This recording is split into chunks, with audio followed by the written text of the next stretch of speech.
తెలంగాణ రాష్ట్రంలో నవంబర్ 30న జరగబోయే శాసనసభ ఎన్నికల్లో భారతీయ జనతా పార్టీ, జనసేన పార్టీల మధ్య పొత్తు కుదిరింది. కేంద్ర హోంశాఖ మంత్రి అమిత్ షా సమక్షంలో కిషన్ రెడ్డి, జనసేన అధినేత పవర్ స్టార్ పవన్ కళ్యాణ్, రాజకీయ వ్యవహారాల కమిటీ చైర్మన్ నాదెళ్ల మనోహర్ చర్చలు జరిపి ఒక నిర్ణయానికి వచ్చారు. పొత్తు ఖరారు. జనసేన పార్టీ తెలంగాణ రాష్ట్రంలో హైదరాబాదు, రంగారెడ్డి, మహబూబ్ నగరు, మెదక్, ఉమ్మడి నల్గొండ, ఉమ్మడి ఖమ్మం జిల్లాలో 32 నియోజకవర్గాల్లో పోటీ చేయాలని నియోజకవర్గాలను కూడా గుర్తించి అభ్యర్థులను కూడా సిద్ధం చేస్తున్న తరుణంలో ఇది ఒక ఆసక్తికరమైన పరిణామం. అమిత్ షా ఒకే మాట చెప్పారు. జనసేన, బీజేపీ రాష్ట్ర నాయకులు అంటే అధ్యక్షుడు కిషన్ రెడ్డి, అలాగే కేంద్ర ఎన్నికల కమిటీ సభ్యుడు, కేంద్ర పార్లమెంటరీ బోర్డు మెంబరు, రాజ్యసభ సభ్యుడు, ఓబీసీ జాతీయ అధ్యక్షుడు డాక్టర్ లక్ష్మణ్, అట్లాగే బండి సంజయ్ జాతీయ ప్రధాన కార్యదర్శి, ఎన్నికల నిర్వహణ కమిటీ చైర్మన్ ఈటెల రాజేందర్, ముఖ్య నాయకులు కలిసి కూర్చొని మీరు ఒక నిర్ణయం తీసుకోండి. ఒక సీటు అటో ఇటో జనసేన పార్టీ ఎన్డీఏ భాగస్వామిగా ఉన్న కారణం వల్ల జనసేనను ఇరుపక్షాలు కూడా సాధ్యాసాధ్యాలు పరిశీలించి ఇప్పటికే ప్రకటించిన 52 నియోజకవర్గాలలో జనసేన పార్టీకి సీటు ఇవ్వటం సాధ్యపడదు గనుక ప్రకటించవలసిన నియోజకవర్గాలు వాటిలో జనసేన పార్టీకి అవకాశం ఇవ్వమని అమిత్ షా తుది నిర్ణయం రాష్ట్ర నాయకులకు, జనసేన పార్టీకి వదిలేశారు. నాదెళ్ల మనోహర్, పవర్ స్టార్ పవన్ కళ్యాణ్ వాళ్ళు తెలంగాణ రాష్ట్రంలో కూడా ఖాతా తెరవాలని, బీజేపీతో కలిసి పొత్తులో పోటీ చేయటం వల్ల తప్పకుండా విజయం సాధిస్తామనే ఆత్మవిశ్వాసంతో ఉన్నారు. ఈ పొత్తులో భాగంగా 5 నుంచి 10 సీట్ల మధ్యలో సీట్ల ఒప్పందం కుదిరే అవకాశం ఉందని విశ్లేషకులు భావిస్తున్నారు. జనసేన పార్టీ ఎక్కువగా హైదరాబాదు, రంగారెడ్డి ఈ ప్రాంతంలో ఉండే సీట్లనే గుర్తించే అవకాశం ఉంది. అందువల్ల నగరంలో భారతీయ జనతా పార్టీ ఇప్పటివరకు ఎక్కువగా సీట్లు ప్రకటించాల. జనసేన పోటీ చేసే అవకాశాలున్న నియోజకవర్గాలు ఊహాగానాలు 12 ఉన్నాయి.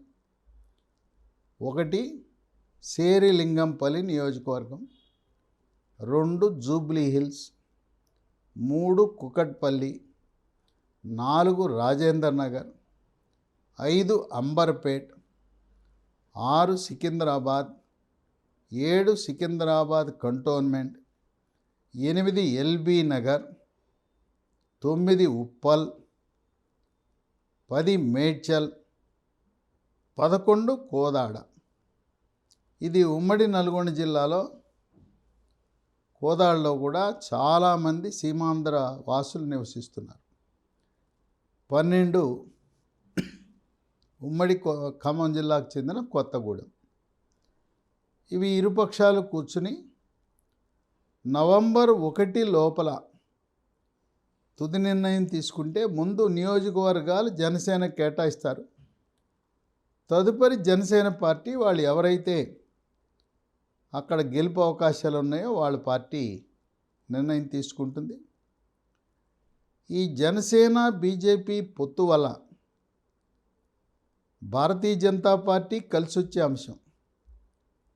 చాలామందికి అనుమానం ఉంది, తెలుగుదేశం పార్టీ ఏంటి తెలంగాణ రాష్ట్రంలో అంటే తెలుగుదేశం పార్టీ ఒంటరిగా తెలంగాణలో పోటీ చేసే అవకాశాలు చాలా తక్కువ.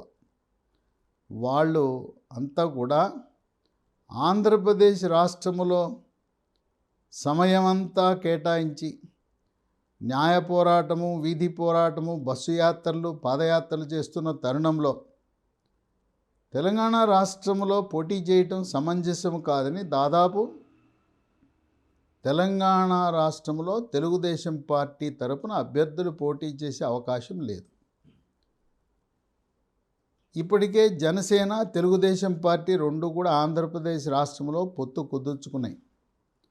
అందువల్ల జనసేన, తెలుగుదేశం పార్టీ రెండు పార్టీల మధ్య మైత్రి ఉండటం వల్ల తెలంగాణ రాష్ట్రంలో ఉండే తెలుగుదేశం పార్టీ సానుభూతి పరులు, ఓటర్లు, ఎన్టీఆర్ అభిమానులు, చంద్రబాబు నాయుడు అభిమానులు, సాఫ్ట్వేర్ రంగ నిపుణులు, కమ్మ సామాజిక వర్గం వాళ్ళు, వీళ్ళందరూ కూడా భారతీయ జనతా పార్టీకి ఓటు వేసే అవకాశం కనపడుతుంది. జనసేన పార్టీ వల్ల తెలంగాణ రాష్ట్రంలో ఉండే సీమాంధ్ర వాసులు, ఆ సీమాంధ్ర వాసులతో పాటు తెలుగుదేశం పార్టీ శ్రేణులు, కార్యకర్తలు, అభిమానులు, వీళ్ళతో పాటు కులం పరంగా కాపు, బలిజ, తెలగ, ఒంటరి, తూర్పు కాపు, మున్నూరు కాపు, ఈ సామాజిక వర్గాలు, వీళ్ళందరితో పాటు మెగాస్టార్ చిరంజీవి కుటుంబంలో ఉండే ఆ కుటుంబంలో ఉండే ఆ స్టార్లకుండే అభిమానులు, కేవలం పవర్ స్టార్ పవన్ కళ్యాణ్ అభిమానులు, చిరంజీవి అభిమానులే కాదు, రామ్ చరణ్ అభిమానులు, అలాగే ఆ కుటుంబంలో ఉండే నాగబాబు, అల్లు అర్జున్, ఈ రకంగా అందరి అభిమానులు కూడా వాళ్ళ చూపు జనసేన, బీజేపీ కూటమి విజయం సాధించాలని ఉంటుంది. అందువల్ల 2014లో నగరం చుట్టూ ఉన్న నియోజకవర్గాల వాళ్ళు, సీమాంధ్ర వాసులు 15 నియోజకవర్గాల్లో ఓట్లు వేసి తెలుగుదేశాన్ని గెలిపించారు. 2018 వచ్చేసరికి ఈ 15 మంది తెలుగుదేశం ఎమ్మెల్యేలు టీఆర్ఎస్లో చేరటం వల్ల సీమాంధ్ర నుంచి వచ్చి స్థిరపడిన వాళ్ళందరూ కూడా 2018 ఎన్నికల్లో టీఆర్ఎస్ పార్టీకి మద్దతు ఇచ్చారు.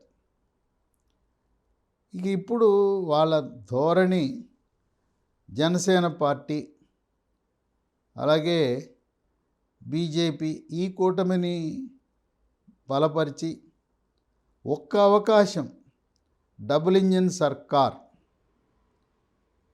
50 ఏళ్ళు పరిపాలించింది కాంగ్రెస్, 9.5 ఏళ్ళు పరిపాలించింది టీఆర్ఎస్. ఆశించిన లక్ష్యం నెరవేరలేదు. హైదరాబాద్ నగరాన్ని అంతర్జాతీయ నగరంగా తీర్చిదిద్దుతామని కల్లబొల్లి మాటలు చెప్పిన కేటీఆర్ చినుకు వర్షం పడితే హైదరాబాద్ నగరం ఒక సముద్రాన్ని తలపించే విధంగా కారులు కొట్టుకుపోవటం, మోటార్ సైకిళ్ళు కొట్టుకుపోవటం, మనుషులు డ్రైన్లలో కొట్టుకుపోవటం, ఇక వర్షం కురిసినప్పుడు భవనాలన్నీ మునిగిపోవటం, ఇక సెల్లార్లైతే చెప్పనవసరం లేదు, పడవలు రంగప్రవేశం చేస్తాయి. అంటే డ్రైనేజీ అస్తవ్యస్తంగా ఉంది. కనీస సదుపాయాలు, డ్రైనేజీ సదుపాయాలు లేని నగరాన్ని అంతర్జాతీయ నగరంగా ఎలా అవుతుంది? కనుక ప్రధానమంత్రి మోదీ ఆయన యొక్క దూరదృష్టితో హైదరాబాద్ నగరాన్ని కూడా ఢిల్లీ నగరాన్ని తలతన్నేలా అభివృద్ధి చేయాలంటే పెద్ద ఎత్తున కేంద్ర ప్రభుత్వ సహాయం అవసరం. ఇప్పటికి కూడా వర్షం పడిందంటే ఇంటికి చేరాలంటే 3 గంటలు, 4 గంటలు, 5 గంటలు సమయం పడుతుంది. ఇక ట్రాఫిక్ జామ్లను వర్ణనాతీతం. హైదరాబాద్ నగరానికి ప్రస్తుతం వెంటనే అవసరం మెట్రో రైలు విస్తరణ కావాలి. దాంతోపాటు అనేకమైన ఫ్లైఓవర్ల అవసరం ఉంది. రాష్ట్ర నిధులతో ఫ్లైఓవర్లు నిర్మించడం చాలా కష్టతరం. కేంద్ర పట్టణాభివృద్ధి శాఖ యొక్క సహాయ సహకారాలతోనే హైదరాబాద్ నగరంలో కనీసం మరో 100 ఫ్లైఓవర్ల అవసరం ఉంది. ఫ్లైఓవర్లు కూడా 1 కిలోమీటరు 2-3 కిలోమీటర్ల పొడుగు 10 కిలోమీటర్ల పొడుగున్న ఫ్లైఓవర్లతో ట్రాఫిక్ సమస్యను అధిగమించవచ్చు. అందువల్ల రోజు ఈ ట్రాఫిక్ సమస్యలు ఇవన్నీ చూస్తూ డ్రైనేజీ వ్యవస్థను చూస్తున్న విద్యాధికులు, మేధావులు, సాఫ్ట్వేర్ రంగ నిపుణులు ఒక్కసారి ఎప్పుడూ మనం అవకాశం ఇవ్వలేదు. కమలం పార్టీకి, బీజేపీకి డబుల్ ఇంజిన్ సర్కార్కి అవకాశం ఇస్తే మన భవిష్యత్ ఎలా ఉంటుందో అనే ఆలోచనతో కేంద్ర ప్రభుత్వము, రాష్ట్ర ప్రభుత్వం ఒకే పార్టీ పరిపాలిస్తే మన జీవన ప్రమాణాలు మెరుగుపడతాయి, మన నగరాభివృద్ధి జరుగుతుందనే ఒక సంకల్పంతో ఈసారి సీమాంధ్రవాసులు, సాఫ్ట్వేర్ రంగ నిపుణులు, తర్వాత చలనచిత్ర రంగానికి చెందిన కార్మికులు కూడా కోవిడ్ సమయంలో మెగాస్టార్ చిరంజీవి వాళ్ళకి నిత్యావసర వస్తువులు సరఫరా చేయటం, వాళ్ళకి మందులు ఇవ్వటం, ఆక్సిజన్ సరఫరా చేయటం, తెలంగాణ రాష్ట్రంలో అన్ని జిల్లాలకు చిరంజీవి మెగాస్టార్ యొక్క అభిమాన సంఘాల ద్వారా సొంత ఖర్చుతో ఎవరడిగినా కూడా ఇంటికి ఆక్సిజన్ సిలిండర్ ఉచితంగా పంపిన సేవను ఎవరూ మరువలేరు. మెగాస్టార్ చిరంజీవి ఆయన నిర్వహిస్తున్న బ్లడ్ బ్యాంకు, ఐ బ్యాంకు, ఈ సేవా కార్యక్రమాలు, అలాగే చలనచిత్ర రంగంలో ఉన్న అనేక మంది కార్మికులు వాళ్ళందరూ కూడా చిరంజీవి చేసిన సేవని మరువలేరు. అందువల్ల జనసేన బీజేపీతో కలవటం వల్ల కలిసొచ్చే అంశం దాదాపు తెలంగాణ రాష్ట్రంలో సీమాంధ్రుల ప్రభావము, జనసేన, తెలుగుదేశం, కమ్మ సామాజిక వర్గము, కాపు, బలిజ, తెలగ, ఒంటరి, తూర్పు కాపు, ఈ వర్గాల ప్రభావము 35 నియోజకవర్గాలపై ఉంటుంది. జనసేన ఒక 7-8 నియోజకవర్గాల్లో పోటీ చేసిన మిగిలిన నియోజకవర్గాలలో భారతీయ జనతా పార్టీ కలిసి వచ్చే అంశం. ఇంకో విషయం ఏంటంటే ఆంధ్ర ప్రాంతం నుంచి వచ్చి స్థిరపడిన 26 కులాలు, ఆ 26 బీసీ కులాలను బీసీల జాబితా నుంచి అనాలోచితంగా కేసీఆర్, టీఆర్ఎస్ ప్రభుత్వం తొలగించింది. 2014 తరువాత ఆంధ్ర ప్రాంతం నుంచి వలస వచ్చిన 26 కులాలు బీసీ ఆ కుల సర్టిఫికేట్ జారీ చేయని కారణం వల్ల, ఆ కులం పేరు తొలగించడం వల్ల విద్యా అవకాశాలు కోల్పోయారు, ఉద్యోగ అవకాశాలు కోల్పోయారు. వీళ్ళు ఆంధ్ర ప్రాంతానికి వెళ్ళి అక్కడ చదివితే అక్కడ రిజర్వేషన్ వర్తిస్తుంది. ఈ 26 కులాలు దాదాపు 2 లక్షల కుటుంబాలు ఉన్నాయి.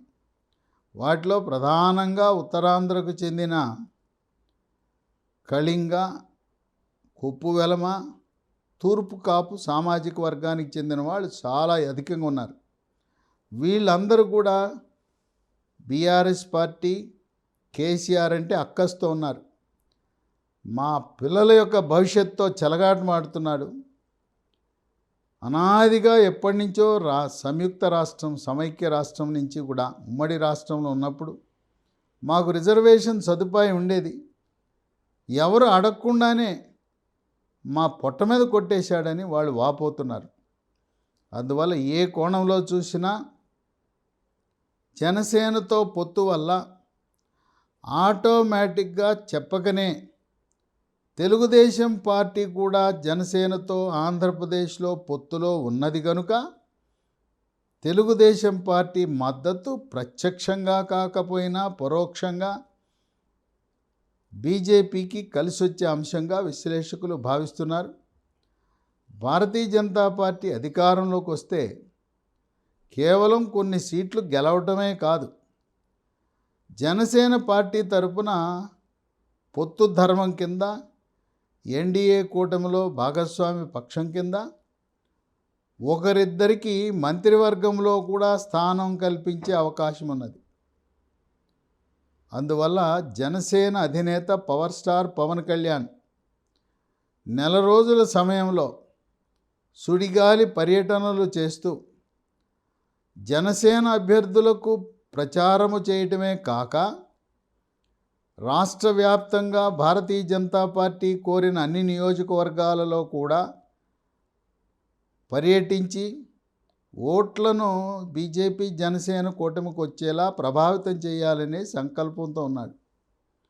2009లో పీఆర్పీ పార్టీ పోటీ చేసినప్పుడు తెలంగాణ రాష్ట్రంలో 2 ఎమ్మెల్యేలు గెలిచారు పీఆర్పీ పార్టీ తరపున. అది బాల్కొండ నియోజకవర్గం నుంచి అనిల్ అని పోటీ చేశాడు. అట్లాగే నిర్మల్ నియోజకవర్గం నుంచి ఏలేటి మహేశ్వర్ రెడ్డి. 2012లో చిరంజీవి, మెగాస్టార్ చిరంజీవి పీఆర్పీ పార్టీని కాంగ్రెస్లో విలీనం చేయటం వల్ల బాల్కొండలో ఉన్న అనిల్, ఏలేటి మహేశ్వర్ రెడ్డి ఇద్దరు కూడా కాంగ్రెస్ పార్టీలో చేరటం జరిగింది. ఆ విధంగా అనేక నియోజకవర్గాల్లో 2వ స్థానాన్ని పొందింది పీఆర్పీ. ఆనాటి 2009 ఎన్నికలను తెలంగాణ రాష్ట్రంలో వివిధ నియోజకవర్గాల్లో పీఆర్పీ ప్రభావితం చేసింది.